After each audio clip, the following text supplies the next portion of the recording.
Café com Érica Anjos. Tem oferecimento da Lanchonete do Pão. Você aqui encontra os melhores salgados, doces, sucos de sanduíches feitos na hora. Lanchonete do Pão. Servindo você e sua família. Ligue 75998144834. O Café com Érica de hoje recebe os dois advogados, Rafael Nascimento e Lázaro Paulo. E para iniciar, eu quero primeiro agradecer, muitíssimo obrigada por ter aceitado o convite, os dois. E eu queria que vocês primeiro se apresentassem. Qual a área de atuação de vocês, se vocês atendem tudo, onde fica o escritório de vocês? Primeiro, Lázaro. Isso, bom dia a todos, doutor Rafael, Érica e Quincas, e aos ouvintes que nos acompanham através da internet. Acredito que boa parte da população já me conheça. Sou Lázaro, advogado, filho aqui da terra. Há 12 anos advogo. Tenho um escritório situado ali a Doutor Orlando Teixeira, próximo ao Banco do Brasil. E militamos basicamente na área previdenciária e nas relações de consumo.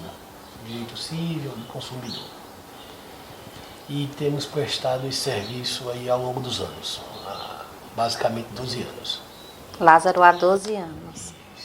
Rafael. Bom dia, Érica. Bom dia a todos os ouvintes. Eu já não sou tão conhecido assim como o Lázaro, mas também sou filho da terra, né? Como diz a história, nascido e criado. Eu me formei em 2015, antes Faculdade Agis, hoje Centro Universitário Agis. Sou advogado desde dezembro de 2015. E a minha área de atuação, o meu escritório, na verdade, é praticamente próximo ao escritório de Lázaro, né? E a minha área de atuação é praticamente relações de consumo, civil, fazenda pública e também previdenciário, né? Naquilo que eu tiver conseguir fazer, né? Eu digo sempre que a gente tem que ter uma área que a gente goste. Modéstia, viu, gente? Ele faz bem. Não. A gente sempre tem que fazer naquilo que a gente consegue. E, graças a Deus, até hoje eu estou conseguindo, né, fazer meu trabalho corretamente. Então, a gente já tem aí mais de 2 anos de pandemia, né? A gente sabe também que vocês tiveram que se reinventar. Todo mundo teve que se reinventar um pouquinho. Como foi esse trabalho? Como foi conseguir dar conta em meio à pandemia? Como foi o atendimento do judiciário nesse período de pandemia? Na verdade, o judiciário já vem com dificuldades de prestar um serviço adequado há vários anos. Como eu disse, advogo há 12 anos e já conheci o judiciário com sérias dificuldades e sérios problemas de ofertar um serviço de qualidade ao jurisdicionado. De lá para cá, tivemos a infelicidade e o desprazer de conviver com esse momento difícil, que foi a pandemia, que dificultou mais ainda, né, o serviço da advocacia, bem como o funcionamento do Poder Judiciário. Daí surgiu um fato novo, surgiu uma situação nova, que foi a comunicação com o Poder Judiciário através da via digital, através da internet. As audiências passaram a ser realizadas por videoconferência, o que de qualquer modo também permitiu que os trabalhos, que as audiências de conciliação pudessem ocorrer mais ou menos com naturalidade. Destacando que tivemos um período difícil, que foi quando houve o fechamento total dos escritórios da advocacia, do Poder Judiciário, né? E isso, sem sombra de dúvidas, comprometeu, né, a questão da economia, dos profissionais, bem como o bom funcionamento do Poder Judiciário, porque, embora tivesse em algumas situações a possibilidade da comunicação com o Judiciário através da internet, Mas a gente conhece nossa realidade, conhece nosso contexto, sabe que muitas pessoas não têm acesso à internet, muitas pessoas não têm acesso ao computador, muitas pessoas não têm acesso a tablets e telefones de última geração, né? De qualquer forma, atrapalha. Você falou aí agora a questão de muita gente não ter esses recursos. Eu me recordei agora, acho que Rafael vai rir internamente. Uma pessoa no fórum discutiu com Rafael na política por conta de um subestabelecimento que era para ser feito e a pessoa questionou ele. Lembra, Rafael? Disse assim, não, mas você poderia receber no seu escritório e você não está fazendo isso. É porque assim é um anseio mesmo, porque às vezes a pessoa vê ali uma pessoa humilde, uma pessoa simples, uma pessoa que não tem coragem de usar a sala do fórum, que naquela ocasião ainda podia. Teve uma época que nem isso podia, né? Exato. Naquela ocasião podia. E aí a pessoa já está tão medrosa de tudo, e aí ela quer se sentir acolhida, e muitas vezes o contexto da pandemia não permitiu isso, né? Dificultou totalmente, né? Totalmente. E além de toda essa dificuldade de comunicação, mudou alguma plataforma?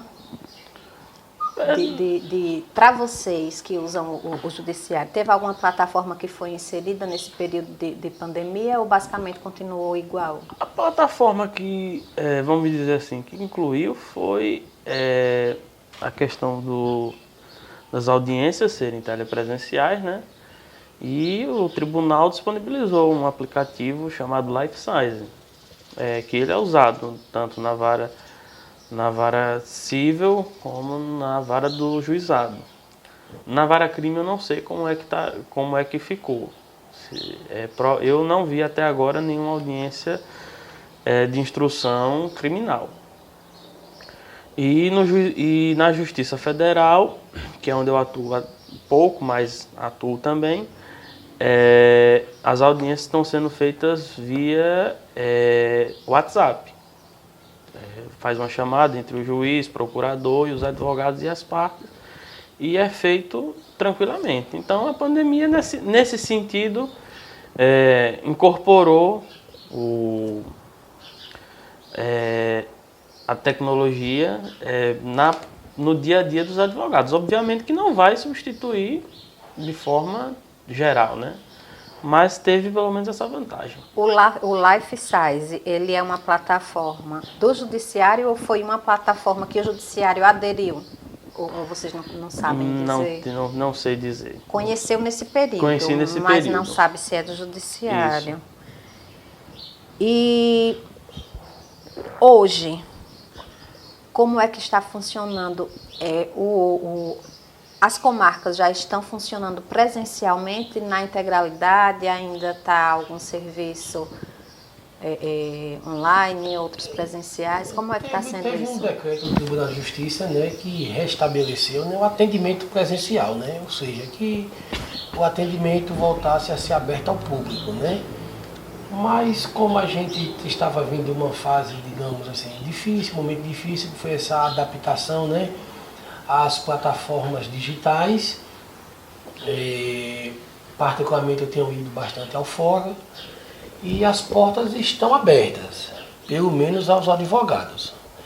Não tenho visto como é que tem sido ofertado esse serviço a jurisdicionados, mas, salvo engano, o tribunal publicou um decreto voltando a fazer o atendimento presencial às partes.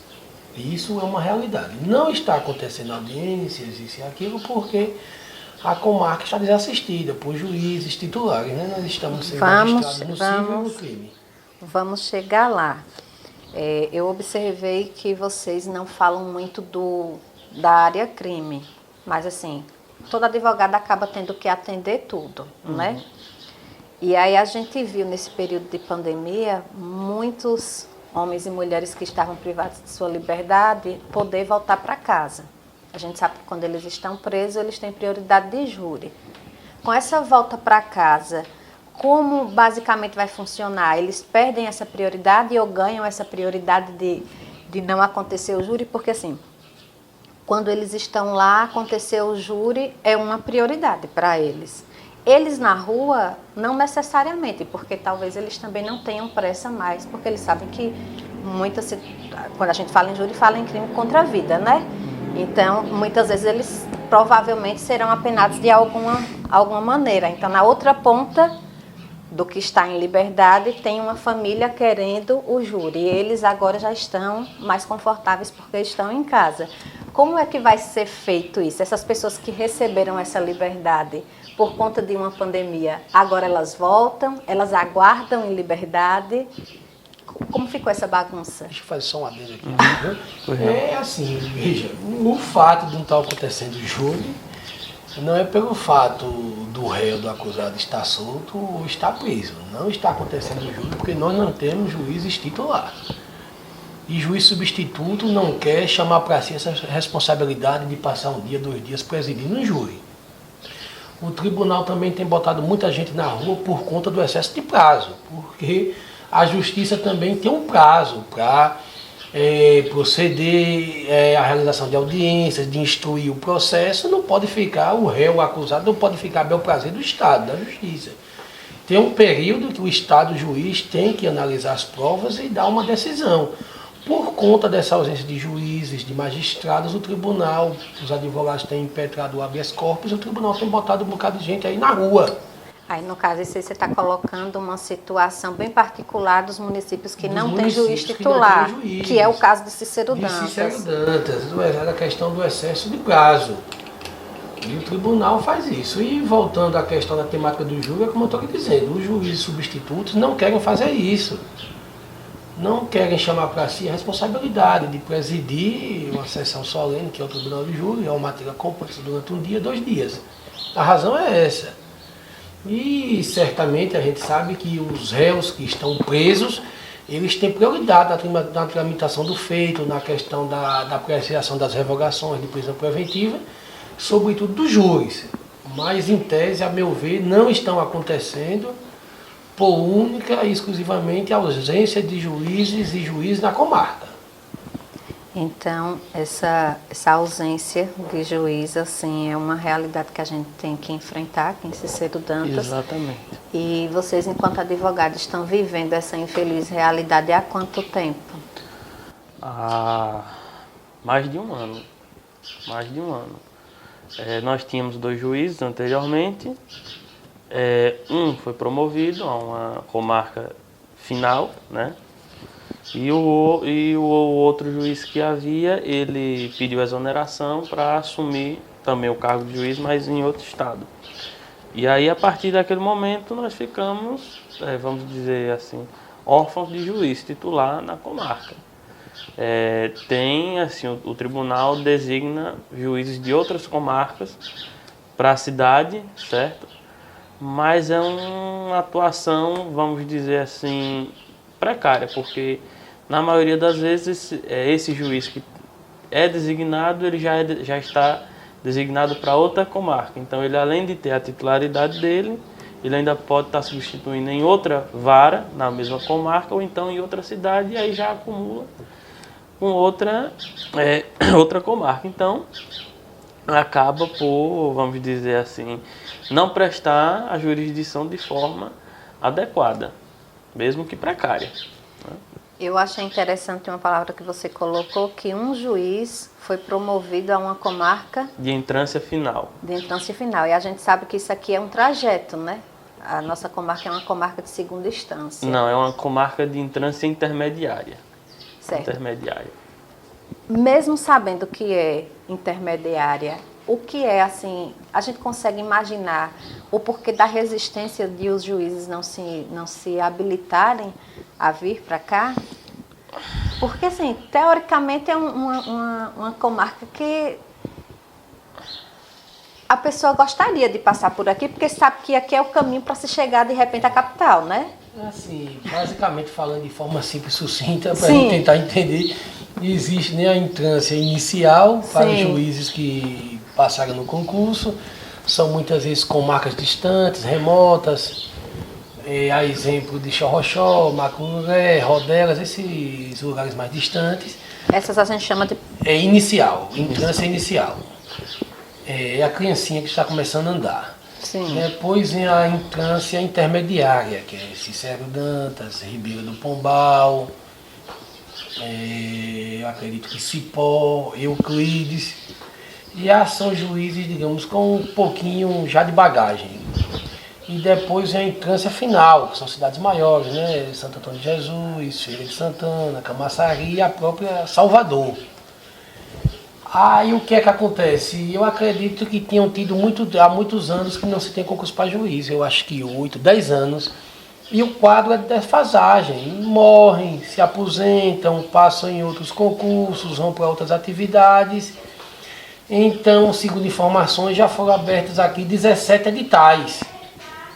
Mas ninguém se habilita, porque, digamos, os juízes de entrância inicial são pouquíssimos.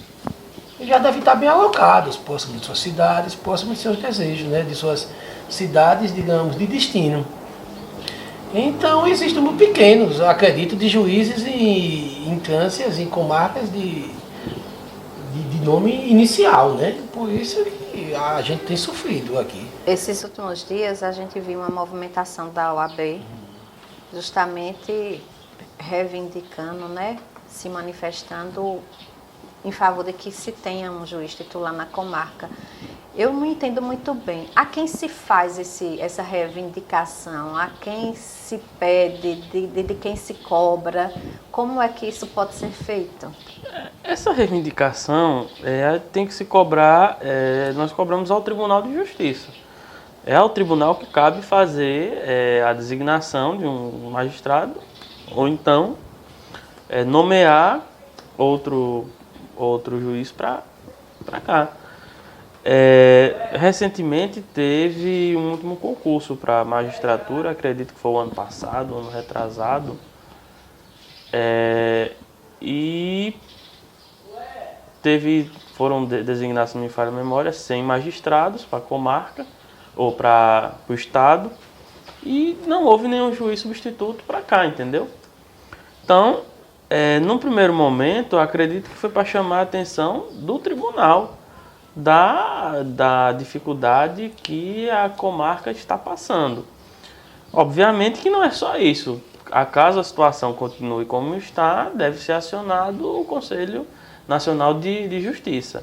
E nesse interim, enquanto não há um magistrado para cá, a OAB, a subseção do Paulo Afonso, se não me falha a memória, já entrou em contato ou já marcou alguma reunião com o magistrado que está designado para ver a questão de como vai ser o atendimento à classe e de que forma que pode atenuar o... Como é que eu posso dizer? Atenuar o problema, né? Se eu atacasse agora de Marília Mendonça e cantasse "E agora de quem é a culpa", a gente encontrava um culpado? Encontra sim. Quem? O presidente do Tribunal de Justiça, a presidência do Tribunal de Justiça, que não faz concurso para atender o número de vagas que de fato atendam os anseios da população, dos advogados, das partes. Existe um prejuízo aí nessa brincadeira social muito grande, financeiro também, porque isso impacta diretamente no trabalho de vocês, advogado, principalmente, e eu imagino a cobrança que seja feita assim a vocês pelos clientes. Com certeza. Com certeza. Isso é a cobrança diária, né? Diária até. Acredite-se na sensibilização do presidente do Tribunal de Justiça, né, que Até por sinal é advogado. Até porque o atual presidente foi advogado, nomeado pelo Quinto Constitucional. A gente acredita e imagina que conheça bem, né, as dificuldades, né, inerentes ao exercício da advocacia. Existe essa perspectiva, né, de que seja designado um juiz titular para a comarca, um ou dois, né? Bom seria 2, né? Sem dúvida. A gente já teve isso em Cícero Dantas, 2 titulares, um já civil e um com para certeza. crime. Temos até 3, um na vaga civil, na vaga crime e um no juizado especial, como de fato temos um juiz titular no juizado. Mudando agora um pouquinho de assunto também, a Câmara recebeu um projeto de lei recentemente, né? que praticamente fala de uma prioridade para vocês, advogados, no atendimento, enquanto advogado, no caso, exercício da profissão de vocês, em repartições públicas, em banco. E assim me causou um pouco de estranheza, talvez eu esteja sendo um pouco ignorante mesmo de sabedoria, né, de entendimento nesse assunto. Mas esse atendimento já não é uma prerrogativa do advogado? Vocês já não têm essa prioridade no atendimento aos bancos e às repartições públicas, ou isso de fato não acontece? Essa prerrogativa Veja, não existe de fato? Precisaria um projeto de lei para isso, de fato? Veja, muitas das vezes, não é sempre, mas muitas vezes há a criação de embaraços. Muitas vezes se cria embaraços e, por vezes, também é necessário que seja normatizado. Então, essa temática ela foi inicialmente uma ideia da presidência da OAB de Paulo Afonso e iniciou-se em Paulo Afonso. Foi protocolado o projeto de lei. Eu não sei em que pé está, se já foi aprovado, se ainda está em tramitação, mas já começou-se a levar esse projeto em outras cidades que abrange a subseção. A exemplo de Jeremoabo. Eu não tenho notícia de outra cidade. Se eu disser que tem, eu posso estar incorrendo em erro. Mas o que eu tenho notícia é em Paulo Afonso, em Jeremoabo e aqui, que foi entregue à Procuradoria Jurídica do município no dia em que houve a manifestação. E vamos aguardar qual vai ser o desfecho na Câmara, que vai ter que passar por alguma comissão da Câmara, votação em plenário e sanção do chefe do Executivo. Mas eu vejo com bons olhos isso, certo? Na verdade, nós não queremos ser melhores do que ninguém. Obviamente, claro que nós já, por exemplo, o Estatuto do Idoso, que é uma legislação federal, ela prevê o atendimento prioritário às pessoas idosas. Salvo engano, a partir dos 60 ou 65 anos, não me recordo de qual agora. Então nós não queremos não queremos sobrepor essa legislação. Obviamente o idoso vai ter prioridade. Então nós não queremos ser melhores do que ninguém, nós apenas queremos prestar um bom serviço aos nossos clientes. Então é necessário também que tenhamos certa prioridade, ressalvando que nós não queremos ser melhores do que ninguém. Apenas queremos que nossas prerrogativas sejam respeitadas. Entendi. Justamente por conta dessas prerrogativas que já são dadas aos advogados, né?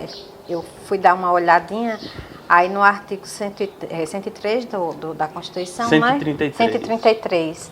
É indispensável a administração da justiça, sendo inviolável por seus atos e manifestações do exercício da sua profissão nos limites da lei. Uhum. E isso dá direito a vocês adentrarem e resolverem, enquanto advogado, ali naquela repartição que vocês... O Estatuto também da OAB faz essa ressalva, né? No tocante à questão das prerrogativas, né? Essa questão de atendimento preferencial, salvo engano, existia uma discussão sobre a lei federal justamente para garantir o atendimento aos advogados. Eu, na verdade, não sei em que pé está, em que pé se encontra, né? Lázaro falou agora uma palavra diferente da que eu mencionei, da que Rafael falou agora há pouco, que foi a preferencial. A redação fala em prioridade. Né? A gente às vezes não pode confundir prioridade com prerrogativa, né? Exatamente. E com preferência. Com certeza, né? E com preferência. A lei, o Estatuto diz quais são as prerrogativas dos advogados, né? Lá está dizendo o acesso a falar com qualquer magistrado, que não existe hierarquia entre juiz, promotor e advogado, falar em qualquer tribunal, em qualquer sessão, adentrar em qualquer estabelecimento público. Então isso aí é prerrogativa, né? Uhum. A prioridade está se discutindo em relação ao atendimento, porque só para você compreender, hoje mesmo no caso dos RPVs, que são o retroativo dos aposentos, hoje a gente tem que esperar um mês. Digamos, o dinheiro está disponível hoje, você faz o agendamento, só vai conseguir sacar de uma instituição bancária com 30 dias. Uhum. Pronto, era essa a questão que eu ia falar, porque a questão da hierarquia eu acredito que seja bem resolvida lá entre vocês. Eu acho que vocês não encontram assim, grande dificuldade de se comunicar entre vocês, entrar em um cartório, entrar no próprio gabinete de um juiz para conversar. Acredito que não. Dentro do INSS, como é que isso funciona, já que vocês estão falando nessa dificuldade de aceitação dessa prerrogativa de vocês poderem entrar, conversar Eu serem particularmente atendidos? nunca tive, eu particularmente nunca tive problema nenhum no INSS. Toda vida que fui bem atendido. E Até porque também é atendido eu não num dou, prazo, no em um prazo ou pelo menos atendimento razoável. presencial, né? Agora na resposta dos atos administrativos a gente não tem como fixar, outra porque história. o INSS está desse jeito.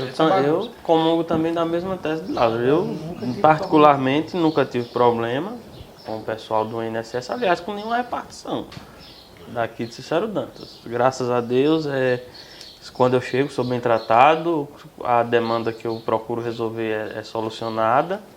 Então, assim, nunca foi criado qualquer embaraço nenhum. Então,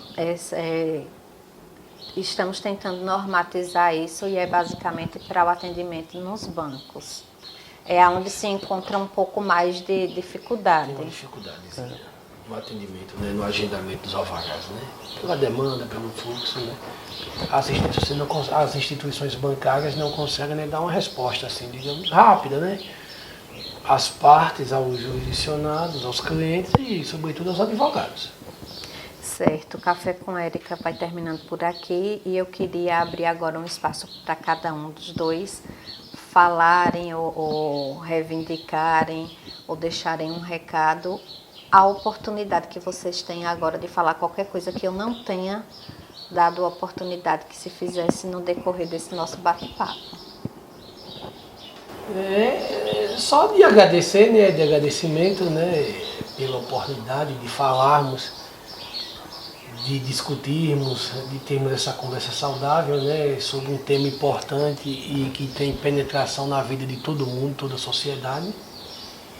Um tema da mais alta importância. Deixar aqui os votos de esperança, de perspectiva de dias melhores, em todos os aspectos, né?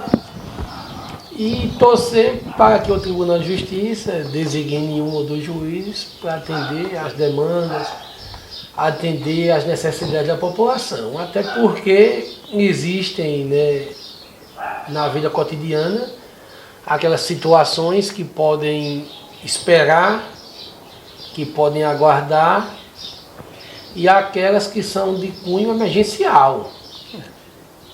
Uma questão de atendimento médico, uma questão que envolve um pedido de tutela de urgência. Então, o nosso desejo, o nosso anseio é de que chegue, que seja promovido, seja designado e que um juiz titular assuma a comarca de Cícero Dantas para que possa dar uma resposta efetiva, rápida, séria a toda a população. E mais uma vez renovo aqui o agradecimento, né, pela concessão desse espaço tão importante para todos nós. Obrigado. A gente que agradece. Eu queria agradecer o espaço, né? Agradecer por ter esse bate-papo e dizer que a esperança é a última que morre. Então, eu estou confiante de que possamos resolver essa situação, certo?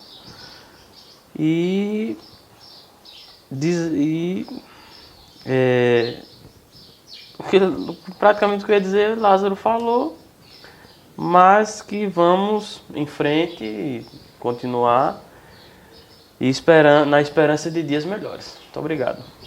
Eu que agradeço. Agora, assim, para a gente encerrar o endereço do escritório de vocês, para caso as pessoas estejam aí em casa necessitando de um advogado e não tenham a indicação de um, 2 bons, viu, pessoal?